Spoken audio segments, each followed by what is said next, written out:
Friends, last की video में हमने जाना था कि डी फ्लिप फ्लॉप कैसे काम करता है और यह कैसे आया। सबसे पहले हमारा जो है एस आर लैच आया और ये देखिए इस एस आर ये लैच आया हमारा लैच।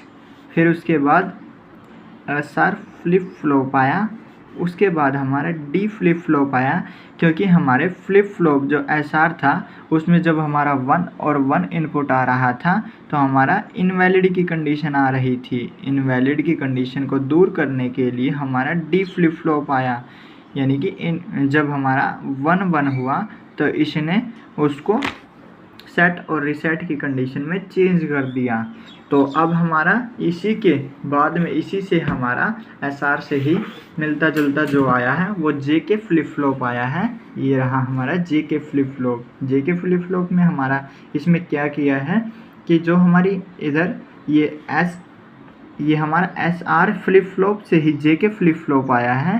तो जैसे कि हमने इधर इनके दो टर्मिनलों को शॉर्ट किया था और इसको हमने क्लॉक का नाम दिया था, ये इधर क्लॉक का नाम दिया था। और जो इनपुट टर्मिनल रहे थे वो हमारा इधर एस रहा था, इधर आर रहा था, लेकिन इसमें हमारे मॉडिफिकेशंस हुए हैं इसलिए हमने इसको जे के का नाम दिया है। ये जे इनपुट रहेगा, ये के रहेगा, और इधर जो मेरी इसमें आउटपुट इसके जाएंगे वो नेक्स्ट नैंड गेट के इनपुट के जाएंगे और इधर हमारे ये लैच बनकर तैयार होगा। इसमें बस इतना फ़र्क है कि हमारे जे के फ्लिप फ्लॉप में जो इधर हमारा ये इसका इनपुट रहेगा ये सेकंड वाले की प्रीवियस वैल्यू को उठाएगा और जो ये इनपुट रहेगा ये इस सेकंड वाले के आउटपुट को प्रीवियस वैल्यू मानकर उठाएगा। तो ऐसे ही हमारा सेम वर्क करेगा। और जो थ्योरिकल हमारा चेक करते हैं हम, तो हमारा जे के फ्लिप फ्लॉप कुछ इस प्रकार से होता है। इसमें दो इनपुट जे और के होता है, ये क्लॉक होती है, और जो इसकी आउटपुट रहती है वो हमारी क्याउ और क्याउ बार होती है। तो ये हमारा पॉजिटिव एज क्लॉक पल्स पर काम करता है।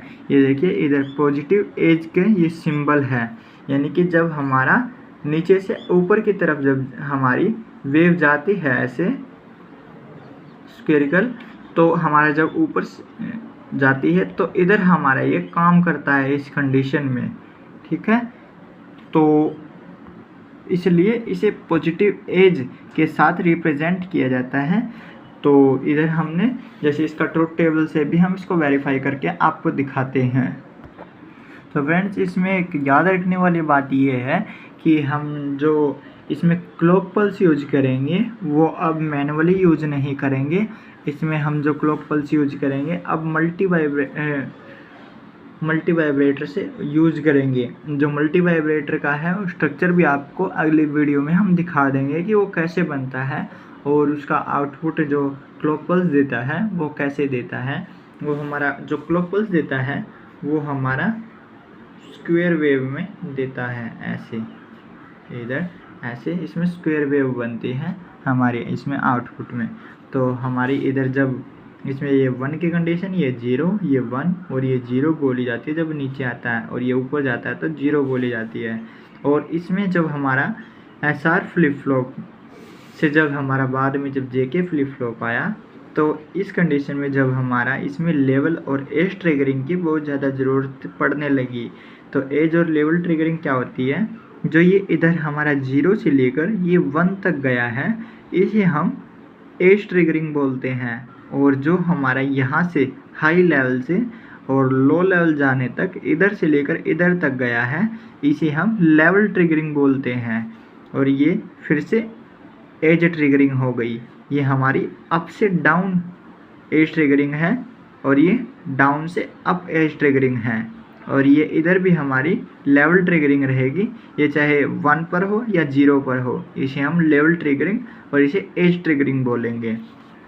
तो जैसे हमारी इसमें ज़्यादातर जो जे के फ्लिप फ्लॉप में यूज होती है वो down to up edge flip flop use होती है, जिसे हम EDGE एज ट्रिगरिंग के नाम से जानते हैं। तो जे के फ्लिप फ्लॉप में जब हम इनपुट जब क्लॉक को हम यहाँ ट्रुथ टेबल के अकॉर्डिंग जब हम क्लॉक को 0 रखते हैं, जब उसमें हम ऑटोमेटिक मोड पर देते हैं तो वह अपने आप ही अप डाउन करती रहती है। तो उसमें हमें ये पता नहीं चलेगा कि हमारा कब इसमें 0 आ रहा है, कब 1 आ रहा है। तो उस कंडीशन में हमें ओनली क्या करना है कि जे और के की वैल्यू को हमें ओनली चेंज करना, तो हमारा आउटपुट वो स्टेबल होकर वही आएगा जो आना चाहिए, जो हम इधर सोल्व करके दिखाएंगे। तो जब हमने क्लॉक को 0 रखा, ये इधर हमने 0 रख दिया है, और जे और के की वैल्यू को हमने 0 रखा है, ये जे की वैल्यू को हमने 0 और ये के की वैल्यू को भी हमने 0 रखा है। तो अब हमारा ये थर्ड का क्या काम होगा कि हम इधर इसमें प्रीवियस वैल्यू मानेंगे। ये देखिए क्यू को हमने जैसे 1 माना है और क्यू बार को हमने 0 माना है, तो ये 0 इधर से फीडबैक होकर इस वायर से ये इधर आ जाएगा, तो ये इधर हमारा ये 0 रहेगा, ये इधर 0, और ये 1 हमने माना है तो ये 1 इस वायर से होता हुआ इधर आ जाएगा, तो ये हमारा 1 हो गया। तो अब हमारा NAND गेट क्या बोलता है कि एक भी इनपुट 0 होने पर हमारा आउटपुट 1 आ जाएगा, और इसमें भी हमारा इनपुट ये 0 है तो ये 1 आ जाएगा। तो अब हमारा इसमें फिर से हमें क्या करना पड़ेगा, हम इसमें प्रीवियस वैल्यू को वही को लेंगे जो हमने यहाँ पर इस वायर के थ्रू लेकर गए थे। ये जो हमारा 1 है, ये हमारा 1 इधर होते हुए इधर आ जाएगा, तो ये 1 और 1 की कंडीशन में मेरा आउटपुट 0 रहेगा, और ये 0 जब ऊपर जाएगा तो 1 और 0 आउटपुट में मेरा 1 रहेगा। तो इस कंडीशन को मैं बोलूँगा क्यू और क्यू बार, क्योंकि इसमें मैंने प्रीवियस वैल्यू को माना है लास्ट में, तो इसलिए इसको मैं प्रीवियस वैल्यू लिखूँगा। तो नेक्स्ट कंडीशन मेरी क्या रहेगी कि जब मैं क्लॉक को इधर 0 पर ही सेट रखता हूँ, इस क्लॉक को ये देखिए इधर 0, और जब मैं जे और के की वैल्यू के को मैं 1 करता हूँ, ये इधर मैंने के को 1 किया और जे को 0 करता हूँ, तो फिर से वही मेरा फंडा रहेगा कि मेरा एक इनपुट 0 रहा तो आउटपुट 1 आ गया, ये मेरा एक भी इनपुट 0 रहा, क्लॉक वाला ये 0 है तो मेरा आउटपुट 1 रहेगा। फिर इस कंडीशन में मैं प्रीवियस वैल्यू ही लूँगा, जैसे कि ये 1 आया इधर और इधर से मेरी जो 0 गई तो आउटपुट में मेरा 1 और 0, ये आउटपुट 1 रहा, ये 1 इधर फीडबैक होकर इधर आया तो मेरा 1 और 1 आउटपुट में 0 रहेगा, ये भी मेरा क्यू और क्यू बार रहेगा प्रीवियस वैल्यू के साथ। नेक्स्ट कंडीशन सॉल्व करते हैं तो उसमें भी हमारा क्यू और क्यू बार ही आएगा प्रीवियस वैल्यू के साथ। ये इधर जब मैंने जे और के की वैल्यू को, इधर जे और के की वैल्यू को मैंने 1 और 1 पर सेट किया, लेकिन इस कंडीशन में जो मेरी क्लॉक है वो 0 है, ये इधर मेरी 0 है, तो मेरा एक भी इनपुट 0 हुआ तो आउटपुट 1 आएगा, ये इधर 1 आएगा। तो फिर से वही मेरी प्रीवियस वैल्यू लेने की ज़रूरत पड़ेगी, 1 है तो इधर मेरा ये 0 गया तो इधर आउटपुट में 1 आ गया, ये 1 इधर आया तो 1 और 1 मेरा 0 हो गया। तो इस कंडीशन में भी मुझे प्रीवियस वैल्यू लिखनी पड़ेगी, इधर प्रीवियस वैल्यू लिखनी पड़ेगी। अब अकॉर्डिंग टू दी जैसे हम प्रीवियस वैल्यू ले रहे हैं, जैसे बाई चांस मैंने इधर 1 लिया और इधर 0, तो उसी के अकॉर्डिंग हमारी जब हम ब्रेड बोर्ड पर प्रैक्टिकल करते हैं तो उसी के अकॉर्डिंग हमारा आउटपुट इसमें ग्लो होगा। तो ये डरने की ज़रूरत नहीं है कि हमारा इसमें प्रीवियस वैल्यू हमने 1 और 0 लिया है तो यही आना चाहिए। प्रीवियस वैल्यू में हमारा जो वैल्यू है वो क्यू की 0 भी हो सकती है, 1 भी हो सकती है, और क्यू बार की 1 भी हो सकती है वैल्यू और 0 भी हो सकती है। तो नेक्स्ट कंडीशन जब हमने क्लॉक को इधर 1 पर किया, क्लॉक 1 किया है, और जब हमने इनपुट को जे और के की वैल्यू को 0 और 0 लिया है, तो वही सेम कंडीशन कि हमारा इधर हमें प्रीवियस वैल्यू इस कंडीशन में भी देखने की ज़रूरत नहीं है, और वैसे तो हमें इधर ये 1 है वही सेम रहेगी हमारी प्रीवियस वैल्यू, तो हमें इधर 0 और 0 है तो इधर आउटपुट में 1 आ जाएगा और इधर भी 1, इस कंडीशन में भी मेरा प्रीवियस वैल्यू ही रहेगा। तो जैसे कि मैं इनपुट डाटा डालता हूँ, ये 0 और 0 किया, तो इस कंडीशन में भी मेरा जो आउटपुट रहे वो क्यू और क्यू बार के साथ प्रीवियस वैल्यू रहे। तो इतना छोटा मैं इसलिए लिख रहा हूँ क्योंकि अगर मैं इस कॉपी को ऊपर स्लाइड करता हूँ तो आपका जो इधर से व्यू है ये कट जाएगा। तो इस कंडीशन से बचने के लिए भी हम थोड़ा अलग टाइप का मेथड यूज़ कर रहे हैं, तो जिसके लिए मैं क्षमा चाहूँगा। तो अब मैंने क्लॉक को जब 1 किया और जे और के को 0 और 1 पर सेट किया, तो अब हम देखते हैं कि मेरा आउटपुट क्या आता है।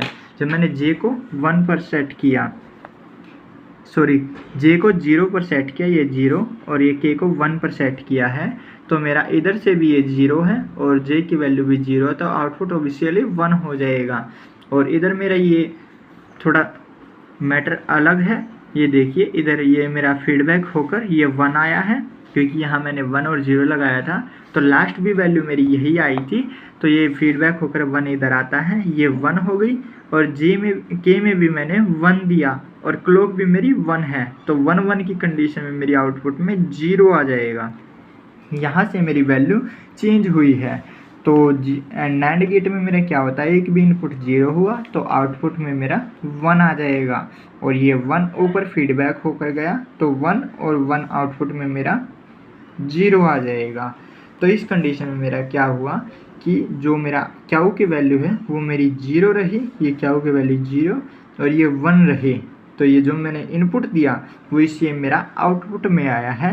और जब मेरी क्यू की वैल्यू 0 होती है तो मैं इसे रीसेट की कंडीशन बोलता हूँ, ये रीसेट की कंडीशन बोलूँगा। तो अब नेक्स्ट में जब मैं क्लॉक को 1 पर सेट करता हूँ और अगली जो कंडीशन है वो 1 और 0 की डालता हूँ जे और के में, ये देखिए जे को मैंने 1 किया और के को मैं 0 पर सेट करता हूँ, तो इस कंडीशन में मेरा क्या होगा कि जैसे ये मेरा 0 है, ये इधर 0 आया है, और सबसे पहले इसे सोल्व करते हैं, तो इधर मेरा 1 आता है और इधर 0 आउटपुट जो इनपुट मिला है मुझे, ये के वाला 0 इनपुट मिला है, ये 0 होने पर मेरा एक भी इनपुट 0 हुआ तो 1 आ जाएगा। और इधर मेरा 1 क्लॉक है, जे की वैल्यू मेरी 1 है, और इधर मेरी जो प्रीवियस वैल्यू है वो मेरी 0 है, तो ये मेरी वैल्यू इधर ये आउटपुट मेरा 1 आया है। लेकिन दोनों सेम आने पर ये हमारा इसमें कोई दिक्कत हुई है फ्रेंड्स, तो हम इसमें देखते हैं कि जो हमारी क्या इसमें गड़बड़ी हुई है। ये जे को हमने इधर 1 पर सेट किया, ये 1 है, और ये इधर 0 पर है, क्लॉक हमारी 1 है, और जो हमारी प्रीवियस वैल्यू है ये 1 है। देखिए फ्रेंड्स, यहाँ पर हमारी जो गड़बड़ी हुई है वो ये हुई है कि जो हमारी जो लास्ट वैल्यू हमारी प्रीवियस वैल्यू ये रही है 0 और 1 की, तो हमने जो क्यू और क्यू बार है उसमें ये दिक्कत मिली है, ये इधर कि जो मेरी लास्ट वैल्यू ये थी, ये क्यू की वैल्यू मेरी 0 रही, ये वाली मेरी वैल्यू 0 रही, और जो क्यू बार की वैल्यू है ये मेरी 1 रही, ये वाली 1 रही। तो इस कंडीशन में मेरा क्या हुआ कि ये क्यू जो बार है ये 1 इधर से उठकर ये 1 इधर आ गया, ये जैसे 0 था जो मेरा ये 1 हो गया, और जो ये 0 था ये मेरा इधर आकर ये 0 ही इधर रहा। तो इधर मेरे इनपुट के है वो भी 0 है, और जो हमारा ये प्रीवियस फीडबैक वायर है ये भी 0 है, तो हमारा सीधा आउटपुट 1 आ गया। और इधर क्या होगा, ये जो हमारी प्रीवियस वैल्यू क्यू बार 1 आया है ये 1 उठकर इधर चला जाएगा, जे की वैल्यू 1 है, क्लॉक भी 1 है, तो इस कंडीशन में मेरा 1 1 होने पर 0 आ जाएगा। एक भी गेट 0 है तो 0 होने पर मेरा क्या आएगा, इधर मेरा 1 आ जाएगा, और 1 होने पर ये इधर उठकर इधर आएगा, तो ये 1 और 1 इधर मेरा 0 हो जाएगा। इधर मेरा आंसर आया 1 और 0, ये देखिए 1 और 0 आया है, तो ये इस कंडीशन में मेरी सेट कंडीशन बोली जाएगी। तो अब नेक्स्ट कंडीशन जो लास्ट है वो मेरी ये रहेगी, क्लॉक को मैंने 1 किया, जे और के को मैंने 1 किया, तो इधर जो पुरानी वैल्यू उसको मिटा दो। अब फ्रेंड्स, जैसे कि हमने क्यू को 1 और 0 मानते हैं, लेकिन इसमें जो हमारी लास्ट वैल्यू जो रहेगी उसी को हम लेंगे। क्यू की वैल्यू 1 रहेगी, इधर आप देखिए क्यू की वैल्यू 1 और ये क्यू बार की वैल्यू मेरी 0 रहेगी। इसी के अकॉर्डिंग हमारी जो वैल्यू है प्रीवियस वैल्यू वो चेंज होती रहेगी। जैसे यहाँ 0 1 हुआ प्रीवियस वैल्यू, फिर 1 0 हुआ, तो इधर मेरा 0 है, तो ये 0 उठकर इधर आ गई फिर से, और जो ये 1 है ये उठकर इधर आ गई, और जब मेरी जे की वैल्यू भी 1 हुई, क्लॉक भी मेरी 1 हुई, और जे भी मेरा 1 हुआ, तो इस कंडीशन में क्या हुआ कि मेरा एक इनपुट ये 0 हो गया, ये देखिए ये 0 हो गया, ये प्रीवियस वैल्यू है जो ये, तो इसमें मेरा एक भी इनपुट 0 होने पर आउटपुट 1 आ जाएगा। और इधर ये मेरा आउटपुट ये इधर आया फीडबैक होकर, तो ये 1 J1 क्लॉक 1, तो इधर मेरा आउटपुट 0 आ गया। तो इधर मैंने जो प्रीवियस वैल्यू मानी थी, ये देखिए 1 और 0, तो इस कंडीशन में मेरा क्या होगा, जो ये 0 है ये मेरा आउटपुट में 1 हो जाएगा, और ये 1 जब उठकर इधर जाएगा तो 1 और 1 मेरा इधर आउटपुट में 0 आ जाएगा। तो इस कंडीशन में क्या हुआ कि मैंने प्रीवियस वैल्यू को तो 1 माना था, लेकिन आउटपुट मेरा 0 आया है, और इधर प्रीवियस वैल्यू 0 माना था, आउटपुट 1 आया है। इसका मतलब इधर मेरी वैल्यू है जो वो टॉगल हुई है। तो इस कंडीशन को जो मेरा आउटपुट आया है उसी को मैं इधर लिखूँगा, जैसे कि मेरा जो आउटपुट आया था ये। तो इस कंडीशन में मेरा एक सवाल आता है कि जो मैंने प्रीवियस वैल्यू लिया था, यहाँ पर मैं जो राइट डाउन करूँगा वो प्रीवियस वैल्यू राइट डाउन करूँगा, ये जो मेरा आउटपुट आया है उसका राइट डाउन करूँगा, क्योंकि मेरी दोनों वैल्यू अलग अलग आ रही है। इधर जब मैंने प्रीवियस वैल्यू 1 लिया तो 0 आउटपुट आ रहा है, और इधर 0 लिया तो आउटपुट 1 आ रहा है। तो इस कंडीशन में जो मेरा आउटपुट आएगा उसे मैं यहाँ पर लिखूँगा, जैसे मेरा इसमें आउटपुट 0 आया है और 1 आया है, तो इधर मैं 0 और 1 लिखूँगा, और इधर जो मेरी कंडीशन हो जाएगी वो टॉगल वाली कंडीशन हो जाएगी, इसको मैं टॉगल लिखूँगा। जब मेरा इसमें बार बार 1 0 करके आउटपुट आएगा, इसलिए मैंने आपको बोला कि इधर हम जब क्लॉक पल्स को मल्टीवाइब्रेटर से देते हैं तो हमारा इसमें टॉगल होता हुआ, जब 1 1 की कंडीशन में हमारा टॉगल होता हुआ आराम से दिख जाएगा, और जब हम J और K की वैल्यू को चेंज करते हैं तो हमारी जो सेम वैल्यू है वही आएगी। तो मिलते हैं नेक्स्ट वीडियो में। थैंक्स।